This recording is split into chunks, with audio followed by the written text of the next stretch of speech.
আজকে সকাল সকাল আবার একটি রেসিপির সাথে চলে এসেছি।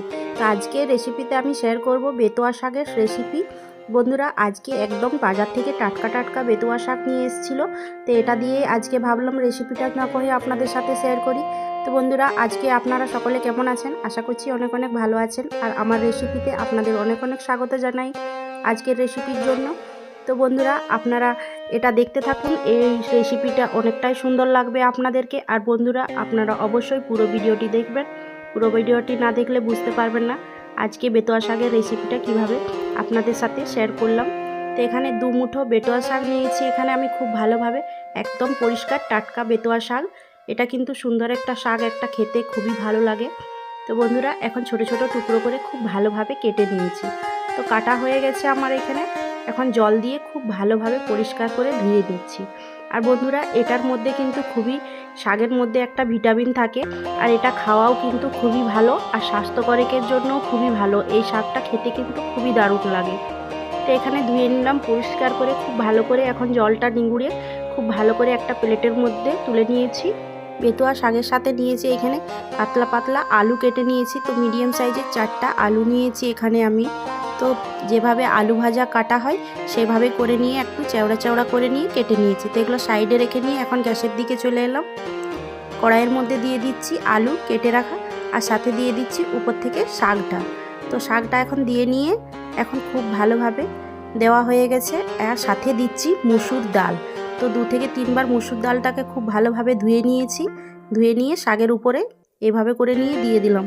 তো আজকে বন্ধুরা, এই মুসুর ডাল দিয়ে কিন্তু শাকটা দুর্দান্ত স্বাদের হয়। তো এখানে চিরা কাঁচা লঙ্কা 4টা দিয়ে দিলাম, স্বাদ মতো নুন, আর 1 বাটি পরিমাণ জল দিয়ে নিয়ে এখন খুব ভালোভাবে নাড়াচাড়া করে নিলাম। এভাবে নাড়াচাড়া করে নিয়ে এখন 5 মিনিটের মতো ঢাকা দিয়ে সেদ্ধ করে নিচ্ছি। তো এখানে 5 মিনিট পরে আবারও ঢাকনটা খুলে নিয়ে দেখে নিচ্ছি ডাল, আলু, শাক কিভাবে সেদ্ধ হয়েছে। তো দেখুন বন্ধুরা, ডাল আর আলু আর শাক খুব ভালোভাবে সেদ্ধ হয়ে গেছে। দেখে না হয় বুঝতে পারছেন বন্ধুরা কতটা সুন্দরভাবে সব কিছু সেদ্ধ হয়ে গেছে, আর জলটাও খুব ভালোভাবে শুকিয়ে গেছে। তো এখন একটা প্লেটের মধ্যে তুলে নিচ্ছি সব কিছু। তো এখানে সব কিছু দেখুন তুলে নিয়েছি একটা প্লেটের মধ্যে। আবারও ওই কড়াইয়ের মধ্যে এখন নিয়ে নিচ্ছি পরিমাণ মতো সরষার তেল। তো 2 থেকে 3 চামচের মতো নিয়েছি সরষার তেল, আর সাথে কালো সরষা আর জিরে ফড়ঙে দিয়ে দিলাম তেলের মধ্যে। থেতো করে রাখা রসুন কুচি তেলের মধ্যে দিয়ে নিয়ে, আর একটা মিডিয়াম সাইজের পেঁয়াজ কুচি করে নিয়ে দিয়েছি পাতলা পাতলা, আর সাথে একটা মিডিয়াম সাইজের টমেটো কুচি তেলের মধ্যে দিয়ে নিয়ে এখন খুব ভালোভাবে নাড়াচাড়া করে নিচ্ছি। আর বন্ধুরা, এইভাবে ফড়ংটা দিয়ে নিয়ে যখন শাকটা তৈরি করবেন খেতে কিন্তু দুর্দান্ত স্বাদের লাগবে। এখন যে তুলে রেখেছিলাম প্লেটে শাকটা, এখন তেলের মধ্যে একটা ছক লাগিয়ে নিলাম এভাবে করে নিয়ে এখন খুব ভালোভাবে নাড়াচাড়া করে নিচ্ছি।